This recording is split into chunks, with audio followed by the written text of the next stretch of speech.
as a young kid. The minute I open my window or going to school, I actually walk by all these plantations. I experience a lot. I take the palm fruit, and I actually kind of barbecue it. And I eat it. It's good. It tastes good.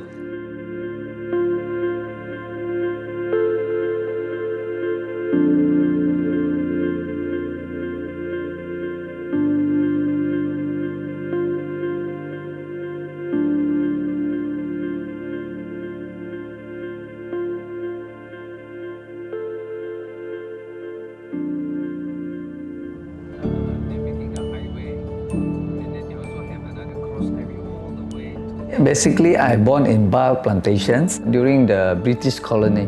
After that, they convert into palm.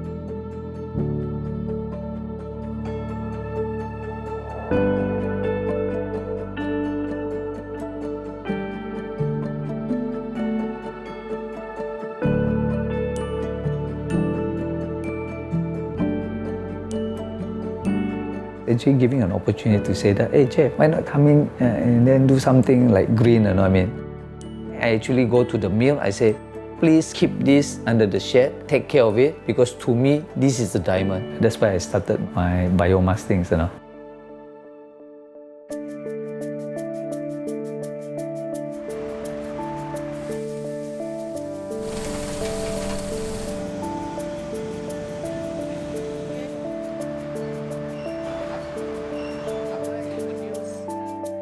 My manager will know when I visit the plant everywhere, first thing I look is the waste. Whatever the waste you churn out, you turn it into the biodiesel so we can blend with the diesel. It is sustainable biodiesel. It is not fossil fuel, then it is for environment friendly. You actually can coexist with the environment. You just have to put in a bit more effort.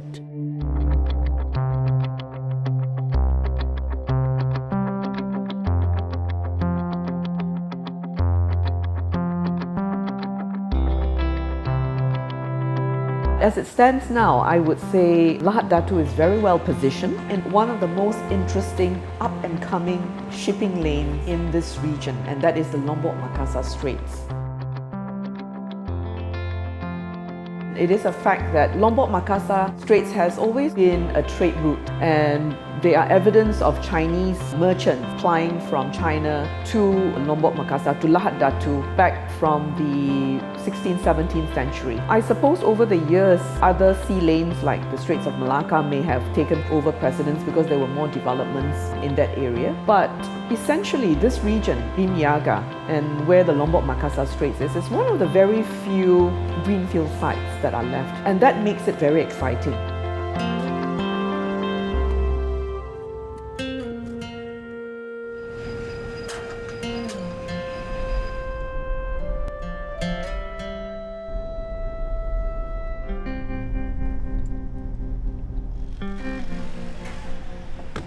Mungkin 10 tahun yang lalu banyak yang akan keluar dari Sabah dan diorang pergi ke Singapura. Jadi di Sabah memang tak ada itu peluang pekerjaan. Sekarang kami banyak itu kelapa sawit, banyak mill, banyak refinery plant, dan sekarang kami ada biodiesel plant juga. Saya boleh nampak ini industri, dia bawa banyak tu work opportunity ke Sabah ini. Jadi saya cari peluang untuk join ini industri. Bagi saya sebagai seorang wanita, kami punya itu capability bukan saja kami boleh sebagai seorang banker ataupun sebagai teacher. So di industri ini kami pun boleh sumbangkan kami punya capability.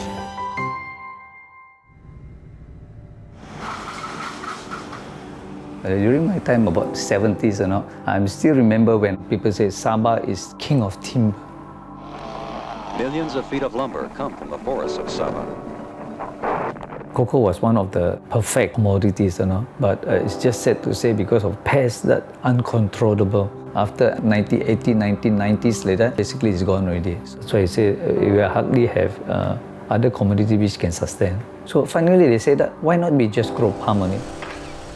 Palm oil mill create more job for them. Truck drivers, trucks owners, a lot of development of housing also, even more entrepreneurs, businesses in Lahad Datu basically. This also related to any things that touches the palm. So everything is connected.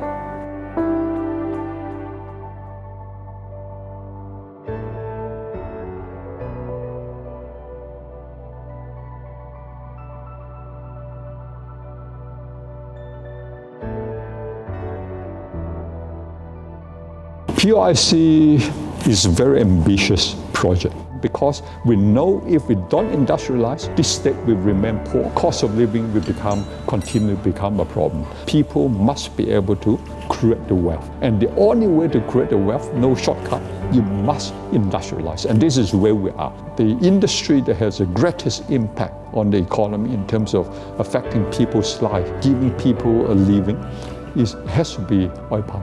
There's no other industry that comes near. Well, being here for the last 37 years and been looking at how the industry has developed, how it has gone down, and now we have a vision. We need to develop the industrial sector so that Sabah can be a developed state, because all through my life I've been thinking, sleeping, and dreaming about industrial development, manufacturing, and progress of the state towards industrialization.